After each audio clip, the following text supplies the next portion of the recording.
बिस्मिल्लाहिर्रहमानिर्रहीम। आज के लेक्चर में जो चीज़ें हमने पढ़नी है वो है नेम स्पेस। नेम स्पेस की मैं बात कर रहा था कि नेम स्पेस क्या है, नेमिंग कन्वेंशंस क्या होते हैं। ठीक है, the list and directories in your environment are called name spaces. अब नेम स्पेस में क्या क्या चीज़ें इंक्लूड होती हैं? Files in file system, account names, printers के नाम, होस्ट्स के नाम, ईथरनेट एड्रेसेस की कोई स्कीम, सर्विस की पोर्ट नंबर की कोई लिस्ट या डायरेक्टरी और लोकेशन मैप्स, ये कुछ चीज़ होती हैं। ठीक है, अब नेम स्पेस की एक एग्जांपल यहाँ से वाज़े करते हैं। अभी मैं आपको एक पहले एक डेमो देता हूँ और उसके बाद फिर आपको ये मुझे नज़र आ रहा है? अच्छा, नहीं नहीं आ रहा होगा, मुझे दोबारा से करना पड़ेगा। आपको विंडोज़ पावर शेल नहीं नज़र आ रहा होगा तो मैं दोबारा से स्क्रीन शेयर करता हूँ। New share. अब ये दोनों स्क्रीन नज़र आ रही हैं कि एक नज़र आ रही है? ज़रा बताइएगा।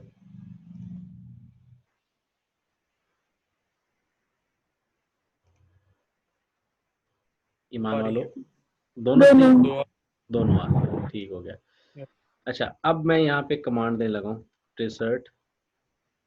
ट्रेसर्ट की कमांड ही नहीं आई, वो पूरी शायद चल जाए, मुझे नहीं पता।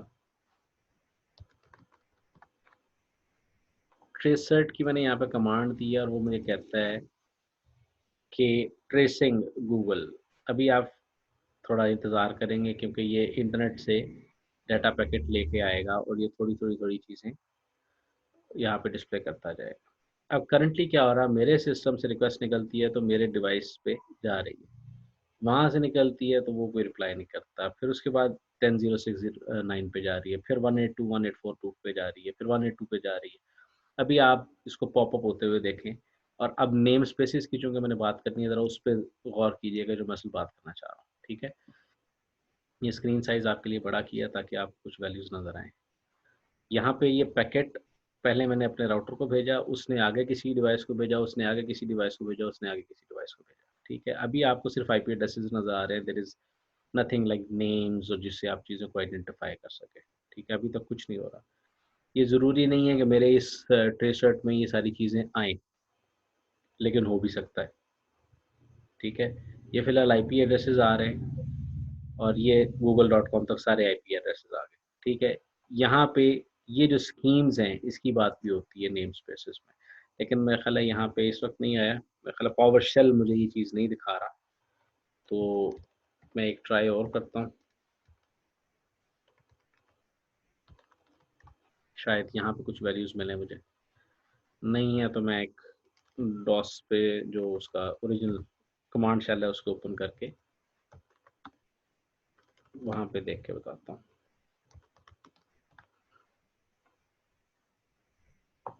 मैंने दोनों तरफ सेम कमांड लगा दी और अभी मैं इस स्क्रीन को स्टॉप करता हूँ। अच्छा, दोनों दोनों स्टॉप हो गई नहीं स्क्रीन्स? बताइएगा क्या आवाम, दोनों स्क्रीन कोई भी नहीं है सर। कोई भी नहीं है, दोनों कुछ भी नहीं। स्टॉप हो। ओके, मैंने ये अब पावर शेल की बजाय मैंने ये विंडोज़ का CMD ओपन करके आपको दिखाना शुरू कर दिया। अब इसको अगर आप देखें, बल्कि आ गई, पावर शेल में भी आ गई है वैल्यू, वो भी दिखाता हूँ आपको। पावर शेल में वैल्यूज़ आ गई हैं, वो मैं भी आपको दिखा देता हूँ क्योंकि वो हर दफ़ा आपका पैकेट जो है ना जी, वो डिफरेंट पाथ से जाता है। ठीक है, पावर शेल नज़र आना शुरू हो गया जी आपको, ये ब्लू स्क्रीन बैकग्राउंड के साथ और ये ब्लैक स्क्रीन बैकग्राउंड के साथ, ये दोनों वैल्यूज़, इनको मैं थोड़ा सा ऐसे रखता हूँ ताकि नज़र आए चीज़ें। ये दोनों स्क्रीन नज़र आ रही हैं बच्चों?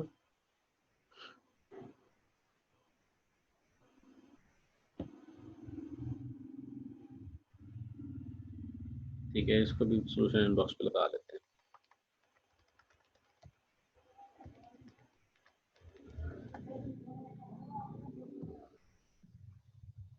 ज़रा काइंडली बताइए कि मुझे आप लोगों को ये वैल्यूज़ नज़र आ रही हैं? जी सर। Thank you. ये दोनों स्क्रीन ही नज़र आ रही है ना? एक पे पिंग हो रहा है, एक पे हो रहे हैं, मतलब एक पे टी-शर्ट हो रहा है, एक पे हो चुका है। अब ये जो लेफ्ट साइड पे आप देख रहे हो, लेफ्ट स्क्रीन तो साइड, एक ही है। नहीं नहीं, मतलब ये ब्लैक वाला और ब्लू वाला टी शर्ट दोनों नजर आ रहे हैं जी जी जी? जी आ रहे हैं। ओके, मतलब स्क्रीन से मुराद यही है कि एक ये जो ब्लैक राइट साइड पे पिंग हो रहा है और लेफ्ट साइड का जो हो चुका है, ये दोनों। अब नेम स्पेसेस को वाजे करने के लिए ज़रा मैंने टी शर्ट करना था, तो यहाँ पे वैल्यूज़ देखें।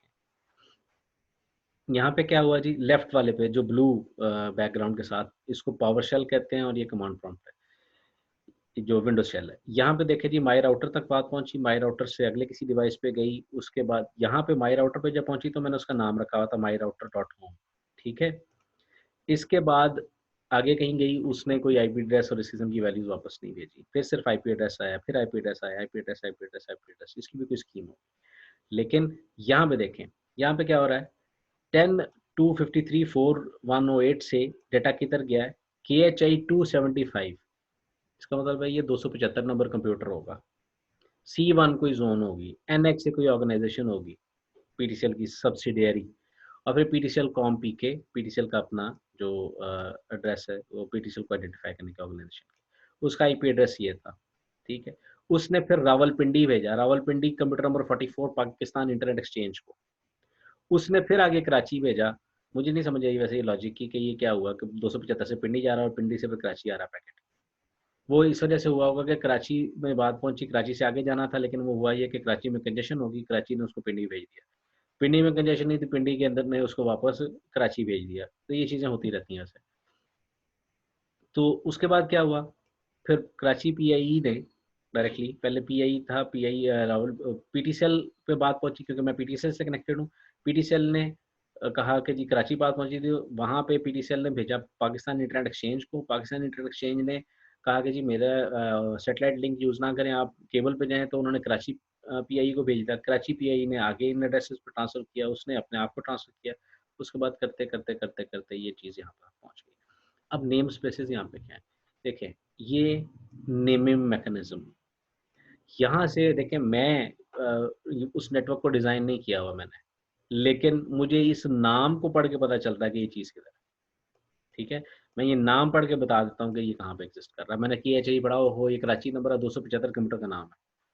अब मुझे ये नहीं पता कि ये C1 क्या बला है, NXA क्या बला है, लेकिन मैंने अंदाजा लगाया जी, पीटीसीएल चूंकि हमारी कंपनी है, उसने हो सकता है कोई सब कॉन्ट्रैक्टर हो, उसका सब कॉन्ट्रैक्टर हो और उसका कंप्यूटर हो।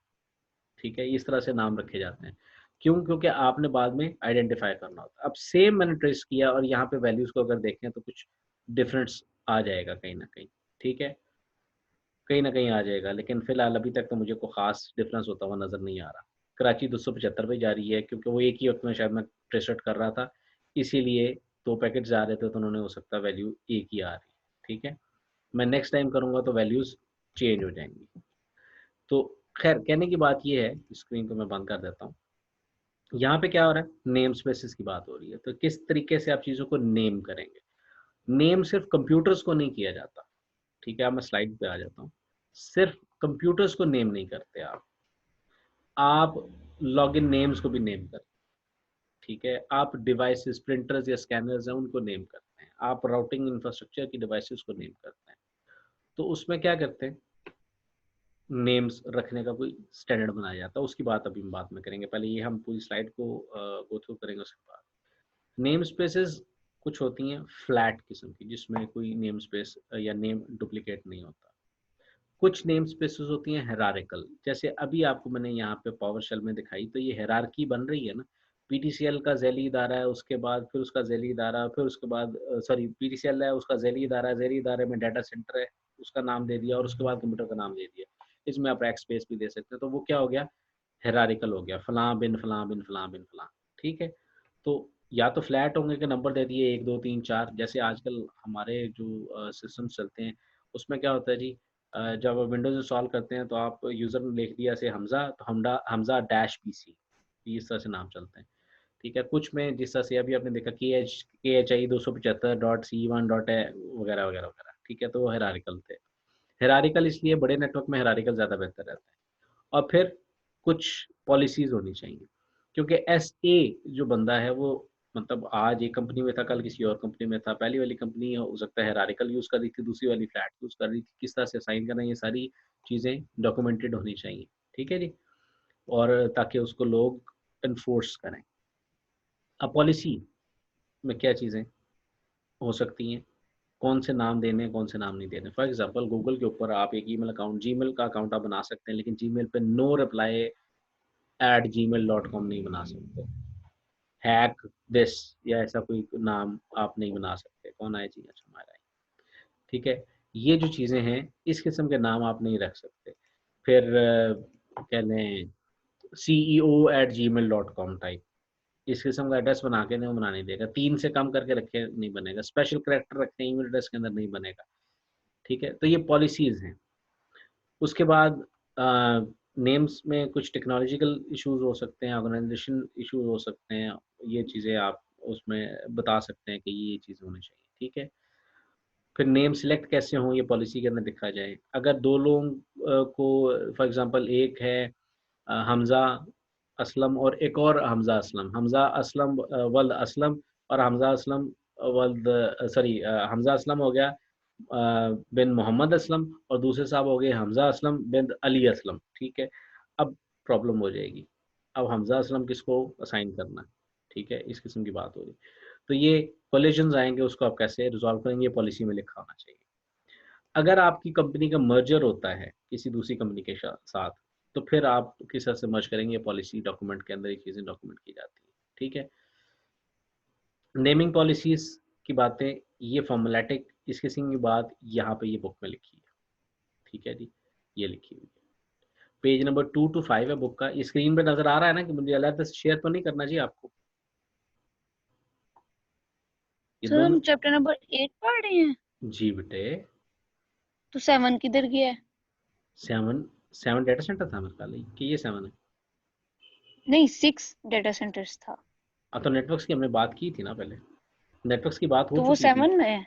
हाँ, वो नेटवर्क्स की बात 7th में थी ना। अच्छा, अब ये जो चीज़ है, ये जो मैं बातें कर रहा हूँ, ये यहाँ पे लिखी हुई है, ठीक है? क्या-क्या होता है, देख लेते हैं। फॉर्मूलैटिक के फार्मूला की बेस पे कोई एक नाम दें, PC-0418, ठीक है? कोई फार्मूला के ये हो कि first name dot last name कर दें, ये फॉर्मूलैटिक। थीमेटिक, जैसे एक कंपनी है उसका नाम है क्लाउडफ्लेयर। क्लाउडफ्लेयर ने ना अपने जो नेम सर्वर्स हैं, नेम सर्वर्स के जो नाम है वो रखे हुए हैं ऑस्टिन, ठीक है? इसके अलावा और कोई नाम था, ऑस्टिन था, प्लूटो था, ऐसा कोई नाम उन्होंने रख दिया हुआ है। थीमेटिक किसी थीम की बेस पे आप रख देते हैं। फिर फंक्शनल, जिस तरह से वो काम कर रहे हैं, फॉर एग्ज़ाम्पल डीएनएस सर्वर है और 4 डीएनएस सर्वर लगे हुए हैं तो DNS 1, DNS 2, DNS 3। Proxy server लगा 1 लगा हुआ है तो proxy server 1, proxy server 2, proxy server 3 type. जैसे उसके अलावा आपका कोई प्रिंट सर्वर है तो print server 1, print server 2, file server 1, file server 2, calendar server 1, calendar server 2, इस तरह से आप नाम दे सकते हैं, ठीक है? ये फंक्शनल एट्रीब्यूट्स हैं कि जिस तरह से वो काम परफॉर्म कर रहा है उस एतबार से नाम। डिस्क्रिप्टिव, लोकेशन के हवाले से, ठीक है? अब जैसे हमारे यहाँ हैं, चलो वो भी बता देते हैं। हमारे यहाँ जो हमारे ऑफ़िसेज़ के कंप्यूटर्स को नाम दिए जाते हैं, वो डिस्क्रिप्टिव ही होते हैं। वो किस तरह से?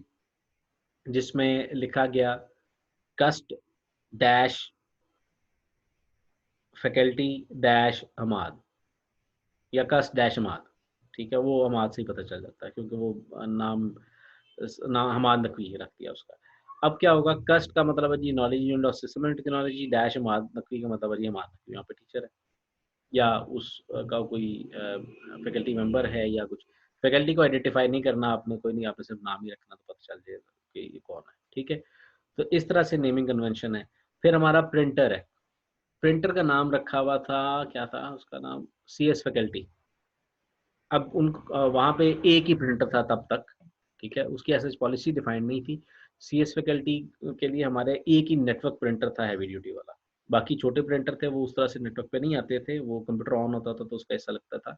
लेकिन एक ही नेटवर्क प्रिंटर था तो उसका नाम रख दिया था गया था सीएस फैकल्टी, ये काफ़ी पुराना चल ही रहा है, ठीक है? लेकिन अगर अब चूँकि और भी है प्रिंटर तो उसका नाम रख देंगे जी, एक एकेडमिक ऑफिसर रख देंगे क्योंकि उनके ऑफिस में पड़ा हुआ है, उसका नाम एकेडमिक ऑफिसर रख देंगे। कस्ट डैश एकेडमिक ऑफिसर। अब वो पूरे नेटवर्क में आइडेंटिफ़ाई करना कि ये कौन-सा प्रिंटर है, बड़े आराम से आइडेंटिफ़ाई हो जाएगा, डिस्क्रिप्टिव है, ठीक है? उसके बाद नो मेथड और चल रहा है, जो आ रहा है पहले आए, ये पहले पाइए की बुनियाद के ऊपर। अब मैं जाता हूँ, मैं कहता हूँ जिसका ये नाम रख दें, वो किसी का नहीं हुआ साइन हो जाता है, ठीक है। इसमें इंपॉर्टेंट क्या चीज़ है, एक स्कीम आपने प्लान करनी है स्टार्ट में, क्योंकि वो बाद में स्कीम चेंज करना बड़ा मुश्किल हो जाता है, ठीक है। अभी ऐसा हमारे वो स्कीम अचानक आई थी, पहले तो बेसिकली हमारी स्कीम थी ही नहीं ना। वो ये था कि ठीक है जी, कंप्यूटर का नाम रखते हैं, कोई बात नहीं, चल रहा खैर है। वो फिर पॉलिसी आई, उन्होंने कहा नहीं जी, आप नॉलेज यूनिट का नाम साथ अटैच करें, ताकि हमें नेटवर्क के ऊपर आइडेंटिफाई करना आसानी हो कि ये कौन सा आप है और कौन नहीं है, ठीक है। वो ये नहीं कि उनकी एक्टिविटी को मॉनिटर करना है, एक्टिविटी तो वैसे भी मॉनिटर हो जाती है, लेकिन ये है कि उनके लिए चीज़ों को इन्वेंटरी रखना मुश्किल हो जाता है। अगर नेमिंग पॉलिसीज़ या नेम स्पेसेस आपने अच्छे तरीके से आइडेंटिफाई किए हुए हैं, तो आपके लिए रिपोर्ट्स करना कि कौन सी चीज़ ख़राब है और कहाँ पे पड़ी हुई है। देखें, अभी यूएमटी में इस वक्त जो कंप्यूटर्स हैं, वो से 200-300 कंप्यूटर्स हैं, ठीक है। क्योंकि फैकल्टी के पास, सारे के पास है, ठीक है। तो और उसके बाद स्टूडेंट्स के पास हैं, लैब्स में हैं, तो हम राउंड एक फिगर निकालते हैं, 300 कंप्यूटर्स हैं। अब 300 कंप्यूटर्स में अगर आप चाहते हैं कि वो आप उसकी सिस्टम की हेल्थ रिपोर्ट लेना चाहते हैं, तो कुछ सॉफ्टवेयर्स अवेलेबल हैं, जो कि आपको बताते हैं कि जी ये इस सिस्टम में ये सॉफ्टवेयर इंस्टॉल्ड है और ये ऐसे और ऐसे, ठीक है। अब अगर आप उसका नाम सही नहीं रखते, तो 2 कंप्यूटर्स के नाम सेम है, नेटवर्क पे चल जाएँगे, क्योंकि वो आईपी एड्रेस डिफरेंट उसको मिलेगा, मैक एड्रेस उसका डिफरेंट होगा, नेटवर्क पे कनेक्टिविटी कर रहा होगा, मसला कोई नहीं। अब 2 कंप्यूटर्स हैं जिसका नाम आ जाता है पीसी 1 2 3, 2 पीसी हैं जी 1 2 3, कैसे आइडेंटिफाई होगा ये पड़ा हुआ किधर है? ठीक है, सिस्टम में पता चलता है, एडमिनिस्ट्रेटर को पता चलता है कि जी फलाँ कंप्यूटर के अंदर प्रॉब्लम आ रही है। एक सिस्टम 1 2 3 में प्रॉब्लम आ रही है। अब प्रॉब्लम ये हुई कि आपने उसको नेमिंग कन्वेंशन नहीं दिए थे। हम अगर वो पता चलता पीसी 1 2 3 एक हमारे ब्लॉक में पड़ा हुआ और एक एमई में पड़ा हुआ है, ठीक है। यहाँ से जो सपोर्ट प्रोफेशनल साहब विकास में ही आएँगे, वो आके हमारे ऑफिसेज़ में देखने की कोशिश करेंगे, उनको ये भी नहीं पता चलेगा कि पड़ा हुआ किधर है। पीसी 1 2 3 है किधर? अगर उसका नाम अच्छे तरीके से रखा होगा जी, पीसी 1 2 3 का नाम था कास्ट डैश मानक ओ मानक के पास आ जाएँगे, बाकी कहीं जाने की ज़रूरत नहीं पड़ेगी। तो डेटा सेंटर्स में या कंप्यूटर नेटवर्क्स के अंदर ये चीज़ एक्सपैंड होती रहती है। सॉरी, नेटवर्क्स एक्सपैंड होते रहते हैं, तो इसलिए नेम स्पेसेस या नेम्स जो हैं वो बड़े इंपॉर्टेंट होते हैं। ठीक है जी? तो उसको कोई एक प्लान बनाना, तो ये सेम चीज़ मैं बुक से भी दोबारा से आपको बताता हूँ। तो यहाँ पे क्या है, वही बातें लिखी हुई हैं कि फॉर्मेटिक नेम स्ट्रिक्ट फार्मूला की बेस पे बनेंगे। फॉर एग्जांपल पीसी डैश, इसका मतलब है हमारा वर्क स्टेशन है, ठीक है, डैश 4 डिजिट नंबर, या PC dash first name dot last name, formula है जी। फर्स्ट नेम के पहले 2 कैरेक्टर, लास्ट नेम के 2 कैरेक्टर, तो इस किस्म की चीज़ें हो सकती हैं। थीमेटिक के naming all servers after planets, या कोई भी प्लैनेट नहीं, कलर की बेस पे रख दो। जैसे क्लासरूम सॉरी सेक्शंस के नाम होते हैं रेड, पिंक, येलो, पर्पल, ठीक है। हाउस के नाम होते हैं सलाउद्दीन हाउस, मोहम्मद बिन कासिम हाउस, ये थीमेटिक थीम्स हैं। फंक्शनल, जिस तरह से वो काम कर रहे हैं। एडमिन का कंप्यूटर है तो उसका नाम एडमिन रख दिया, सेक्रेटरी का कंप्यूटर उसका नाम सेक्रेटरी रख दिया, गेस्ट यूज़ के लिए तो गेस्ट रख दिया, लाइब्रेरी के अंदर जो पड़ा हुआ है तो उसको कहते हैं जी लाइब्रेरी 1 सर कैटलॉग वाला कुछ, ठीक है। कैटलॉग सर्वर है तो उस किस्म की चीज़ें। फिर डिस्क्रिप्टिव कहाँ-कहाँ पढ़े हुए हैं, ये पूरी चीज़ लिखने की ज़रूरत है। No method first come first serve service की जो बात है वो यहाँ पे की, ठीक है। तो ये चीज़ें आपकी होगी। यहाँ तक किसी के ज़हन में कोई सवाल?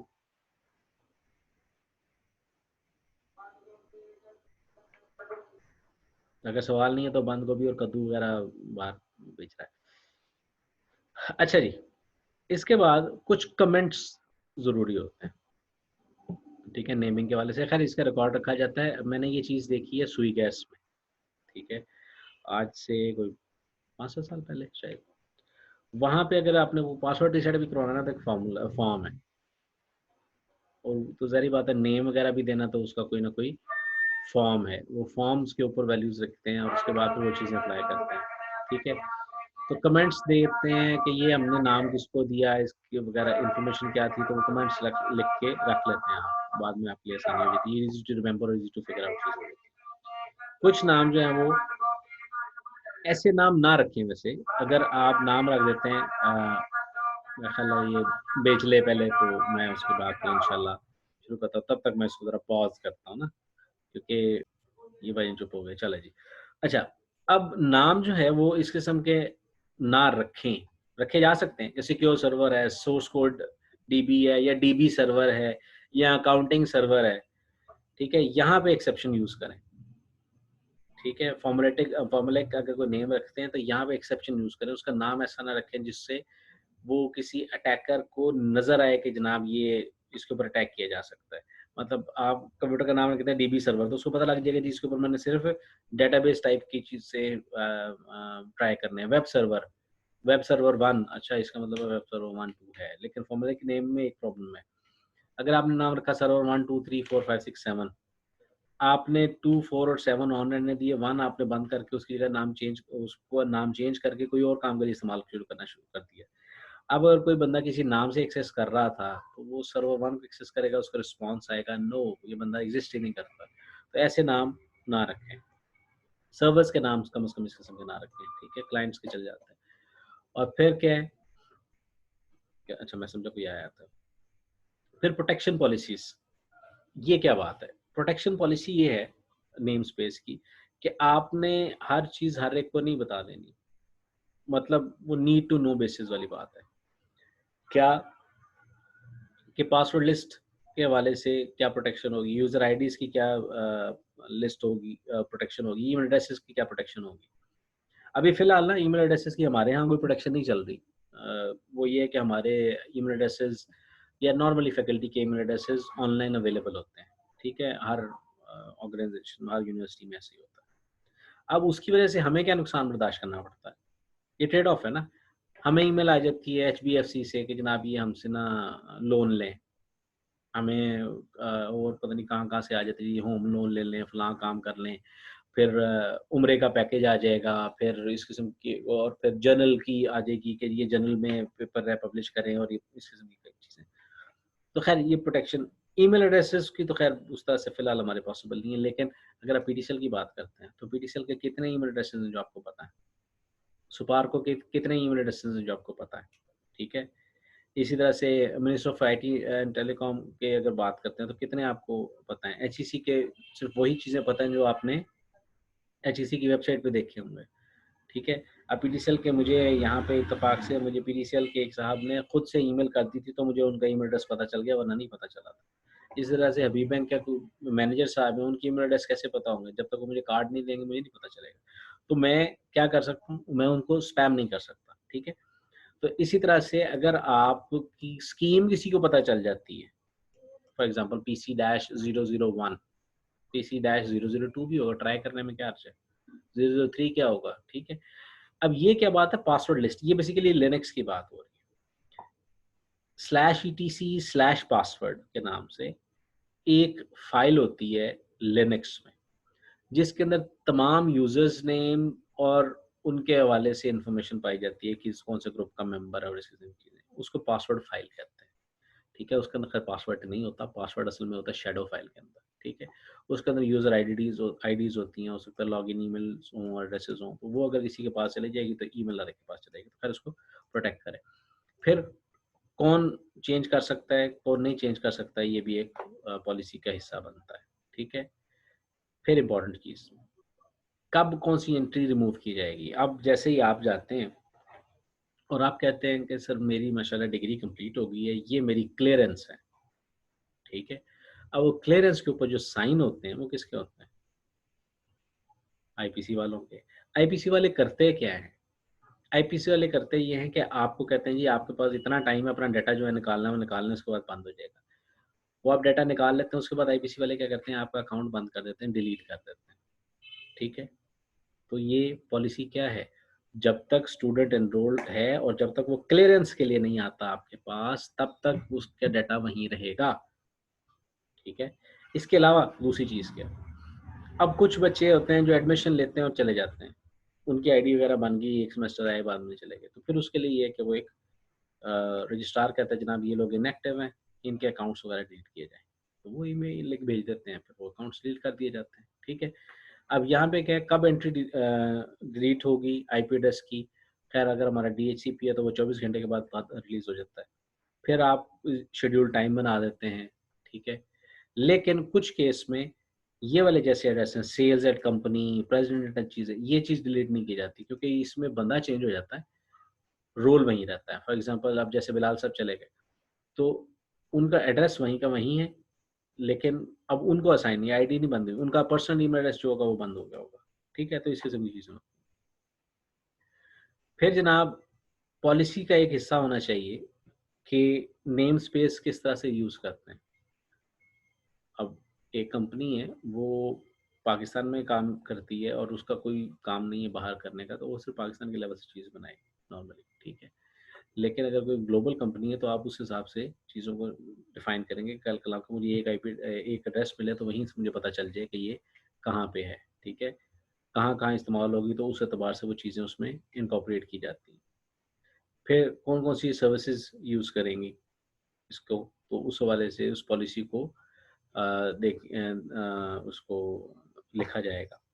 अच्छा, इसमें ईमेल में एक चीज़ मैं मिस कर गया, वो ये थी कि ईमेल की नेमिंग के हवाले से कि ईमेल आप किस तरह से नेम कर सकते हैं। हमारे यहाँ जैसे अगर आपको मेरा ईमेल एड्रेस पता है, तो वो है Mustahsan dot Naqvi, first name dot last name. ये पॉलिसी पाकिस्तान में और काफ़ी जगहों पे सारी दुनिया में बल्कि बड़े आराम से चलती है, लेकिन एक प्रॉब्लम आती है। जैसे अब पता चलता है जी 2 मुस्तासन डॉट नकवी, या चलो अगर हमाद की बात करते हैं, तो हमाद एक हैं हमारे वो डॉक्टर साहब हैं और एक मैं हूँ। अब 2 लोगों का नाम हम्माद आ गया, तो अगर पॉलिसी होती है कि जी आप एम्प्लॉयी अपनी मर्ज़ी से नाम रख सकता है, तो हमाद साहब भी हो सकता है, हमाद रखवाते मैं भी हो सकता है, हमाद रखवाता। खैर मैं तो मुस्तासन रखवाता, लेकिन बहरहाल अब उस केस में जो प्रॉब्लम आती, तो उसके लिए रिज़ॉल्व करने का उन्होंने तरीकाकार बना दी थी, first name dot last name रखें, ओके। लेकिन अज़्यूम कर दीजिए फर्स्ट नेम और लास्ट नेम ही सेम है। हमारा एक इलेक्ट्रीशियन था जिसका नाम था वकास अशरफ और एक वकास अशरफ को आप जानते हैं। वकास डॉट अशरफ अगर बनाया जाए दोनों का, तो यहाँ पे भी प्रॉब्लम आ जाएगी। फिर ये नॉर्मली बैंक्स में आती है, जैसे अभी यूएमटी के सामने जो ब्रांच है ना एचबीएल की, तो उनके साहब हैं सरफराज अहमद। अब सरफराज अहमद एचबीएल में और भी कोई है, ठीक है? तो उनको एड्रेस मिला हुआ है सरफराज डॉट अहमद, ये तो हो गया। फिर 50 वो एक रैंडम नंबर लगा देते हैं, ठीक है? कुछ केसेज़ में उनकी डेट ऑफ बर्थ लगा देते हैं, कुछ केसेज़ में रैंडम नंबर लगा देते हैं, कुछ केसेज़ में सरफराज अहमद 1 सरफराज अहमद 2 कर देते हैं, ठीक है? तो इस तरह से भी ऐसे भी ईमेल एड्रेसेस मैंने देखे हैं बैंक्स में। तो ये एक तरीकाकार है ये नाम रखने का। अच्छा, फिर उसके बाद क्या है कि यहाँ पे अगर user must spend in name spaces, तो कन्फ्यूजिंग चीज़ों से मतलब 2 मुख्तलिफ चीज़ें आप ट्राई करेंगे तो कन्फ्यूजन क्रिएट हो जाएगी। मतलब फंक्शनल को भी आपने कर लिया, आपने थीमेटिक को भी कर लिया, तो बड़ा कन्फ्यूजन हो जाएगा। तो एक चीज़ रख सकते हैं। तो ये वाली जो फ्लैट फाइल्स नेम स्पेस है, जो दिल करे नाम रख दो, ठीक है, अच्छा लगता है कि आसान है, लेकिन it is not needed anymore, ठीक है? इसके बाद क्या चीज़ है, कंसिस्टेंसी। आपने नोटिस की होगी, आपका जो लॉगिन आईडी है जीमेल का, वही लॉगिन आईडी है एलएमएस का, वही लॉगिन आईडी है आपके सिस्टम को लॉगिन करने के लिए लैब में, ठीक है? और अब वही आपका ज़ूम का भी बन गया, ठीक है? अब पासवर्ड सब सूरतों में डिफरेंट है, लेकिन नाम में जो आपकी आईडी है उसमें कंसिस्टेंसी है कि नहीं? कंसिस्टेंट है ना अक्रॉस द बोर्ड। आपने उसी तरीके से एड्रेस लिखना है, उसी तरीके से लॉगिन वगैरह लिखना है, ठीक है? हाँ, इसमें एक एक्सेप्शन है कि आपने जब डोमेन पे लॉगिन करना है, जब कंप्यूटर लॉगिन करना है, तो फिर आपने @hkt नहीं लिखना होता, ठीक है? मेरा ख़्याल है कर देना चाहिए वैसे, ये आइडिया अच्छा है। तो ये डिस्कस करके मैं उनको कहूँगा जी आप उनको @hkt ही डालें सारा कुछ। तो वो चीज़ें इस तरह से की जा सकती हैं। तो ये कंसिस्टेंसी है कि उस तरह से रिटेन किया जाए कि आप नाम जो है वो उसको वो एक आईडीज़ अक्रॉस द बोर्ड एक सेम जैसे हो, ठीक है? लेकिन पासवर्ड जो है वो सेम नहीं होता। फिर रीयूज़ की बात, रीयूज़ पॉलिसी क्या है कि आपने एक नाम डिलीट किया, अब जैसे से सपोज़ सरफराज़ अहमद साहब थे, वो छोड़ के चले गए, आपने उनकी आईडी डिलीट कर दी, ठीक है? फिर रीयूज़ कब होगी? उसका कोई प्लान, कब तक होगी? अब जैसे वसीम साहब थे हमारे एचओडी, वो पहले यहीं पे थे, उसके बाद फिर वो लाहौर चले गए, फिर वो वापस आ गए। पहले उनको एड्रेस मिला हुआ था मोहम्मद डॉट वसीम, अब हो गया हुआ मोहम्मद डैश वसीम। ये उनकी वजह से हुआ है, उनकी वजह से नहीं, कोई पॉलिसी की वजह से हुआ है, ठीक है? तो वो डॉट वसीम उनको क्यों नहीं मिला, मेरे ख्याल में मिलना चाहिए था, मेरे ख्याल में कोई है नहीं मोहम्मद डॉट वसीम के साथ यहाँ पे, ठीक है? डाटा डिलीट करना। लेकिन प्रिंटर के केस में कब आप रीयूज़ कर सकते हैं, मोहम्मद डॉट वसीम रीयूज़ नहीं कर पाए, लेकिन यहाँ पे क्या हुआ, प्रिंटर है, प्रिंटर आपने नेम असाइन किया हुआ था और आपने उसकी जगह जाके नया प्रिंटर ऐड किया, तो पुराना तो आपने अब दोबारा नेटवर्क में नहीं लगाना ना, आपने वही नाम नए प्रिंटर को असाइन कर दिया, तो वो और आसानी हो जाएगी। ठीक है, तो ये चीज़ें इस तरह से हैं। अब ये आखिरी स्लाइड है वैसे, फिर मैं बुक पे जाऊँगा। और फिर क्या नेम स्पेस के चेंज के प्रोसीजर्स हैं, उनके हवाले से क्या बातें हैं? प्रोसीजर फॉर एडिशन, चेंज और डिलीशन कैसे होगा, किसको नाम कैसे दिया जाएगा, वो लिखे रिटन डाउन प्रोसीजर होना चाहिए। ठीक है? और उसके बाद कौन-कौन से लोग इसको करेंगे, documentation for enforcement and training with step by step instruction, ये भी उस पॉलिसी प्रोसीजर का हिस्सा, प्रोसीजर वाले डॉक्यूमेंट का हिस्सा होगा। ठीक है? कहाँ पे होगा, उसका बैकअप कैसे रखा जाएगा, तो इस किस्म की चीज़ें डिस्कस की जाती हैं पॉलिसीज़ के हवाले से। ठीक है जी? यहाँ तक कोई सवाल, फिर मैं ज़रा बुक पे आता हूँ।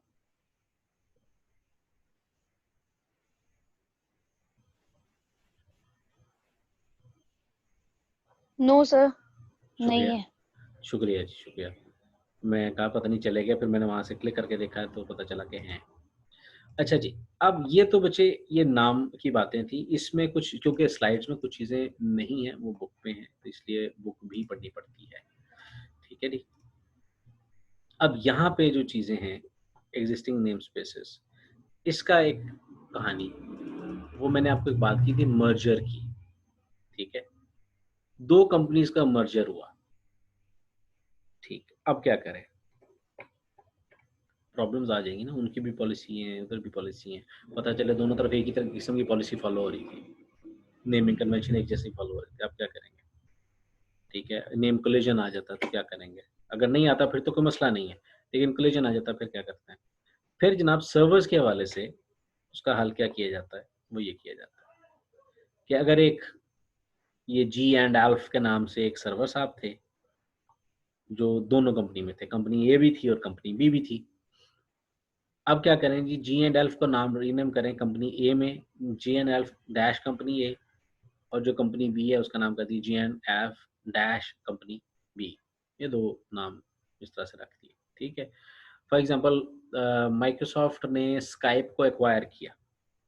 माइक्रोसॉफ्ट हो गई कंपनी ए और स्काइप हो गई कंपनी बी। तो क्या हो गया जी, जी एंड एल्फ के नाम से एक सर्वर था दोनों में, तो उसका जी एंड एल्फ डैश माइक्रोसॉफ्ट और जी एंड एल्फ डैश स्काइप, ठीक हो गया? समझ आ गई इस बात की? ये दोनों को एक ही दफ़ा उन सर्वर्स का नाम चेंज हो गया। कब तक रखा गया? जब तक आप कोई पॉलिसी बना लेते हैं कि जी आपने, अब जी एंड एल्फ तो एक सर्वर नहीं होता नॉर्मली, वो जी एंड एल्फ 1, 2, 3, 4 टाइप के सर्वर्स होते हैं। लेकिन या तो आप उनको रीनेम करने की उम्मीद लगाएँ तब तक वो काम चलाएगा आपका, या वो उसमें से कोई सिस्टम रिटायर हो जाएगा, या ये ऐसे ही चलता रहेगा, तीनों सूरत में, ठीक है? फिर लॉगिन के बाद द कस्टमर या जो क्लाइंट है, जो यूज़र है, जिसका एक्सपीरियंस ज़्यादा है, उसके पास वो आईडी रहना दो। जिसका कम है, उसकी चेंज कर दो, ठीक है? That makes sense. जो सीनियर है, उसका क्या करें? उसको वही चीज़ दे दें। मतलब अगर कोई सीनियर बंदा है, जैसे मैं हूँ, मैं भी काफ़ी पुराना हो गया हूँ, तो मेरा ईमेल एड्रेस वहीं का वहीं रहेगा या मेरी लॉगिन आईडी वहीं पे रहेगी। जो नया आएगा, जो मेरे से थोड़ा-सा जूनियर है, चाहे साल का ही जूनियर है, तो उसकी आईडी चेंज हो जाएगी। ठीक है जी? तो इस तरह से केस है। लेकिन एक ऐसा वाक़या हुआ था कि हाई रैंकिंग मैनेजर कहता है, "नहीं जी, मैं अपनी आईडी छोड़ देता हूँ, ये आप जिसको मर्ज़ी दे दें। ठीक है, मुझे बेशक नहीं बना दें, मैं यूज़ कर लूँगा।" तो ये एक बड़ी अच्छी चीज़ थी जिससे शाबाशी मिली थी, और इससे ये है कि मतलब लोगों को हौसला हुआ था। फिर ईमेल में क्या किया जाता है, first dot lawn last name, ठीक है? ये वाले कॉन्फ्लिक्ट्स आते हैं, जैसे मैंने वकास डॉट अशरफ कहा, तो ये आते हैं। उसके केस में फिर हम क्या करते थे, नंबर-शंबर लगाते थे, वो सेम ऑर्गनाइज़ेशन में था। अब हुआ हुआ है मर्जर, अब 2 लोगों के नाम सेम हो गए, पहले ऑर्गनाइज़ेशन में सेम नहीं थे। अब क्या किया जी, जैसे सुज़न जोन्स, तो वो थी कंपनी ए डॉट कॉम पे थी और Susan Jones company B dot com पे थी। तो सुज़न जोन्स को क्या कर दिया जी, Susan dot A dot Jones at जो नई कंपनी है डॉट कॉम। तो क्या हो गया, ये ए से पता चल गया जी इसका ताल्लुक ए कंपनी से था। ये सुज़न जो बी कंपनी पे था, उनको डॉट बी यहाँ पे लगा दिया जिससे ये पता चल गया। तो ये डॉट बी डॉट जोन्स, तो इससे ज़रा आसानी हो जाती है। ठीक है, ये आइडेंटिफाई करने में आसानी हो जाती है और फिर ज़रा तरीकाकार ठीक हो जाता है, ठीक है। फिर सीक्वेंशियल नेम्स की जो बात मैं पहले भी स्लाइड में की है वो ये थी कि आपके पास phonetic names give false sense of completeness. अब ये क्या था, पीसी 001, पीसी 002, पीसी 003, आपको लगेगा जी 4 भी होगा, 5 भी होगा, 6 भी होगा, 7 भी होगा, तो मैं कहता हूँ पीसी 0010। आप ट्राई करते रहते हैं, कोशिश करने की जी 5 6 7, मतलब अगर 4 तक था, 5 6 7 को ट्राई करते हैं, तो वो तो थे नहीं, ठीक है। तो यहाँ पे जो एक कहानी क्या थी, customer submitted a panic trouble ticket when she notice that host software dash build dash 1, software dash build dash 4, dash 5 and 7 were not pinging, ठीक है। सॉफ्टवेयर बिल्ड 1, 4, 5 और 7 पिंग नहीं हो रहे थे, 2, 3 और 6 और 8 पिंग हो रहे थे, क्योंकि वो उनका नाम रखा हुआ था। जो बाकी जो है उनको रिसाइकिल कर दिया गया था किसी और काम के लिए, अब उसका नाम भी चेंज हो गया था और वो एग्जिस्ट नहीं कर रहा था। तो कस्टमर ने आगे से कंप्लेन कर दी कि जनाब आपका जो सिस्टम है सॉफ्टवेयर बिल्ड 1, 4, 5, 7 जो है वो एग्जिस्ट नहीं कर रहे, तो मैं क्या करूँ। तो बाद में पता चला कि सिस्टम ही रिटायर हो गया हुआ, ठीक है। तो इस किस्म की चीज़ों से प्रॉब्लम आती है, मतलब फॉर्मेटिक नेम्स में ये प्रॉब्लम आती है, ठीक है जनाब अली। और उसके बाद ट्रैफिक मैनेज करने के लिए हम वो चीज़ें करते हैं। अच्छा, एटसी पासवर्ड की जो बात कर रहा था वो ये है, ठीक है। वो क्या है, ये देखें, ज़ूम ज़ूम नहीं हुआ, कमाल है। एक मिनट, इसको ऐसे करते हैं, फिर वापस लेके आते हैं और फिर हो गया। ज़्यादा नहीं हो रहा भाई ज़ूम, चलें मान लेते हैं। एक ऐसे साहब थे, उन्होंने एक प्रिंटर जो है वो क्या कहते नहीं, वो setting a printer and kept printing etc password to generate test pages, ठीक है। उन्होंने बेसिकली क्या किया, ईटीसी पासवर्ड के नाम से फाइल से टेस्ट पेजेस को प्रिंट करना शुरू कर दिया, ठीक है। और नेम स्पेस एक्सेस की पॉलिसी कोई नहीं थी, तो उसको क्या हुआ, उसको नहीं पता चला था कि मैं एक पासवर्ड, मैंने आपको बताया पासवर्ड, ईटीसी पासवर्ड में पासवर्ड्स नहीं होते, लॉगिन आईडीज़ होती हैं, उनकी यूनिक आईडीज़ होती हैं और इस किस्म की चीज़ें होती हैं, ठीक है। तो उसको उस वक़्त नहीं लगा था, लेकिन उससे यूज़र नेम्स एक्सपोज़ हो रहे थे, उससे आपकी नेमिंग कन्वेंशंस एक्सपोज़ हो रही थी, क्योंकि वो प्रिंट जिसके पास भी चला गया तो क्या हो रहा है, उससे आपकी नेमिंग कन्वेंशंस जो हैं वो एक्सपोज़ हो रही है कि आप किस तरह से चीज़ों को नेम करते हैं। जब जिस तरह से चीज़ों को नेम करते हैं तो अगले के लिए वो बात को गेस करना बड़ा आसान है, ठीक है। फॉर एग्ज़ाम्पल मैं कहता हूँ जी ए की जगह मैं बी का लफ्ज़ बोलता हूँ, तो आपको पता चल जाएगा जी ए की जगह बी है। मैं कहता हूँ जी ए बी, तो आप खुद ही अज़्यूम कर लेंगे ए बी के बाद सी आ जाएगा, तो ये चीज़ें बड़े आसानी से हो जाती हैं, ठीक है। उसको रियलाइज़ नहीं हुआ कि कुछ जो इंट्रूडर्स हैं वो समटाइम्स इस किस्म की इन्फॉर्मेशन को लिए ढूँढ रहे होते हैं। आपने एक टर्म एक डिवाइस देखी होगी जिसको कहते हैं पेपर श्रेडर। पेपर श्रेडर किस लिए होता है? इम्पोर्टेंट डॉक्यूमेंट्स को ज़ाया करने के लिए, कि वो किसी के हाथ ना लगे, ठीक है। मतलब मैंने एक पेज था, बड़ा इम्पोर्टेंट था, और सपोज़ मैं आपका क्वेश्चन पेपर प्रिंट कर रहा था, ठीक है। मतलब पहले मैंने प्रिंट करना होता, फिर मैंने फोटोकॉपी के लिए जाना होता। तो मैं एक पेपर प्रिंट कर रहा था, पता चला जी वो पेपर जैम हो गया, मैंने उसको पेपर को थोड़ा-सा प्रिंट हुआ तो मैंने उसको डस्टबिन में फेंक दिया। अब सफाई वाला सपोज़, हालाँकि ऐसा होता नहीं है लेकिन चांसेस हैं कि सफाई वाला वो सफाई के लिए लेके जाए, वो उसको कूड़े में फेंके, कूड़े में से जाके कोई बंदा उस पेपर को देख ले और वो 1 दिन पहले हफ्ता पहले मैंने फ़ोटो करवाना था और वो हफ्ता पहले जब वो उससे अगले दिन मतलब छठे दिन उसको किसी बंदे को वहाँ से मिल गया, उतनी देर में उसने तैयारी कर ली, मैंने इस चीज़ को रियलाइज़ ही नहीं किया। तो मैं खैर तमाम टीचर्स ऐसे ही करते हैं, उसको ज़ाया कर देते हैं। यहाँ पे क्या हुआ, यहाँ पे उसने कहा जी इसमें कौन-सी वो इन्फॉर्मेशन है कोई इतनी ज़्यादा, यूज़र नेम्स ये ना वो प्रिंट करके चेक किया हो कि हाँ, प्रिंटर सही काम कर रहा है, वो पेपर फेंक दिए डस्टबिन में। अब किसी ने उसको अगर इस्तेमाल किया, कौन आ गया? अगर किसी ने उसको इस्तेमाल किया, ज़ीशान साहब आ गए। किसी ने अगर उसको इस्तेमाल किया और इस्तेमाल करने के बाद उसको नेमिंग कन्वेंशंस पता चल गई, तो वो ट्राई तो करता रहेगा, ठीक है?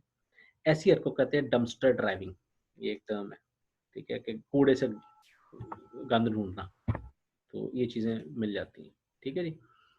तो ये लॉन्गेटिविटी की बात होगी कि कब तक रखा जाएगा, ये मैं आपसे बात कर चुका हूँ, ठीक है? और ये चीज़ें थोड़ी-सी ज़्यादा इम्पोर्टेंट थी इसके हवाले से, जो कि मैंने आपको बुक से करवानी थी।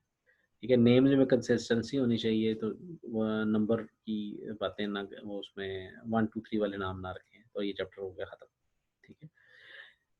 ठीक है जी, ये चैप्टर ख़त्म हो गया, तो इसके अलावा से मैं कोई ख़ास बातें नहीं करूँगा। लेकिन इम्पोर्टेंट चीज़ ये थी कि ये जो मैंने नेम स्पेसेस की बात की, ये हमारे नेटवर्क में भी जो यूएमटी का नेटवर्क है उसमें बड़ी ज़रूरी इसलिए है कि जब 300-400 कंप्यूटर्स हो जाता है और उसका कोई नाम सही तरीके से नहीं रखा जाता ना, तो बड़ी परेशानी पैदा होती है। ठीक है? तो अब अभी हम लास्ट टाइम डाटा सेंटर की बात कर रहे थे, और डाटा सेंटर में हमको नाम अच्छे ना रखें, अच्छे से मुराद के कोई उसका पैटर्न ना रखें, तो उसको कहते हैं जी कंप्यूटर नंबर पीसी नंबर 1 2 3 4 है। ठीक है? और वो आपने रो 1 के रैक 5 में लगाया हुआ था। ठीक? डॉक्यूमेंटेड करके रखा हुआ था। कल आके उसमें कोई प्रॉब्लम आया, उसकी जगह 1 2 3 4 की जगह आपने 4 5 6 कंप्यूटर वहाँ पे लगा दिया। डॉक्यूमेंटेशन आपने अपडेट नहीं की। ठीक है? तो साथ नाम के साथ थोड़ी-सी डिस्क्रिप्शन भी होनी चाहिए। अब जब हज़ारों कंप्यूटर्स लगे हुए होंगे, तो हज़ारों कंप्यूटर्स के अंदर कोई ना कोई नेमिंग कन्वेंशन होना चाहिए। जिस तरह से हम डाटा सेंटर के रैक्स को लेबल कर रहे हैं, उनकी आइल्स को लेबल कर रहे हैं, उस तरह से कंप्यूटर को भी लेबल करना बड़ा अशद ज़रूरी है। प्रिंटर को लेबल करना बड़ा अशद ज़रूरी है। ठीक है? आप अभी कभी अभी ट्राई कीजिएगा, फेसबुक से कोई फ़ोटो डाउनलोड कीजिएगा। ठीक है? फ़ोटो डाउनलोड जब आप करेंगे और वो क्रोम में आ जाएगी, तो क्रोम में ना नॉर्मली जब कोई आप फ़ाइल डाउनलोड करते हैं, तो उसका एक साथ नीचे एड्रेस डिस्प्लेड होता है कि ये फ़ाइल आपने डाउनलोड की किधर से है। ठीक है?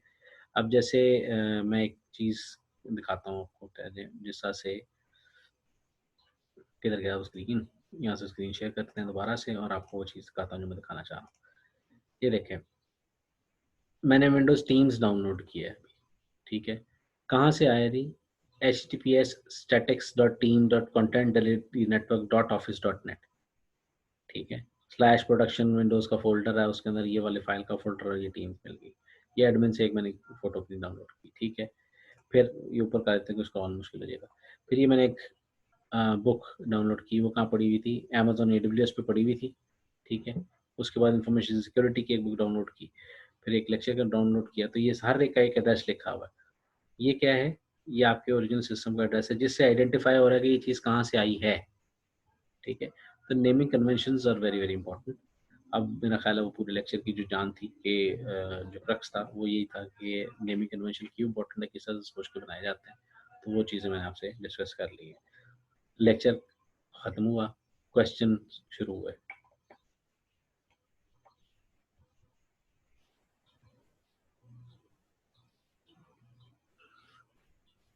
और लाले बोलो तो सही।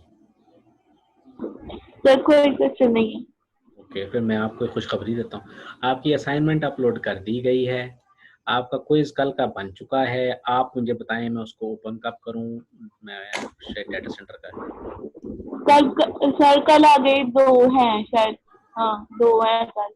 तो कब ओपन करूँ मुझे बता दें, मैं क्विज़ ओपन आप करूँगा। आप परसों कर लेना, कल ना कहीं फ्राइडे को? कीजिएगा। ओके, फ्राइडे को ओपन हो जाएगा जनाब। जी मैं अभी इसको कर देता हूँ, फ्राइडे को ऑटोमेटिकली ओपन हो जाएगा। ठीक है जी? ठीक है। इस टाइम पर टाइम मैं सुबह ही कर दूँगा होपफुली। ठीक है? सही। और उसमें असाइनमेंट असाइनमेंट मैं अभी अपलोड कर चुका हूँ, लेकिन उसका मैंने वो जो लिंक है ना जिस पे आपने उसको सबमिट करना है, वो मैंने अपलोड नहीं किया। मतलब वो लिंक ओपन नहीं किया अभी मैंने। लेकिन असाइनमेंट का क्वेश्चन आपके लिए आ चुका है वहाँ पे। ठीक है? वो इतना मुश्किल नहीं है वैसे। ठीक है जी? और कोई सवाल? नहीं सर बहुत है। ठीक है। और कोई जो बाकी अवाम बैठी हुई है? भट्ट साहब, दानियल साहब, बल्कि तीनों भट्ट यहीं पे हैं। सो रहे हैं। नहीं, चले गए भाई। तो हाँ, सब चले ये गए। सारी इधर ही हूँ सर दानियल मैं। दानियल साहब भी इधर ही हैं, जिशान साहब भी इधर हैं। जनाब, questions please if you have any. नहीं है तो फिर इसको एंड कर लेते हैं। दानव के पास बहुत क्वेश्चन है। जी, जी, पूछें। रिकॉर्डिंग पे पूछने के वैसे बंद करूँ? ये सर कोई सब सब हम कर दी, इसको कोई क्वेश्चन नहीं है। अच्छा, चलें ठीक है, फिर इसको एंड करते हैं। ठीक है बच्चों, thank you. That's be all. अल्लाह हाफ़िज़। ठीक है। अल्लाह हाफ़िज़। अल्लाह हाफिज।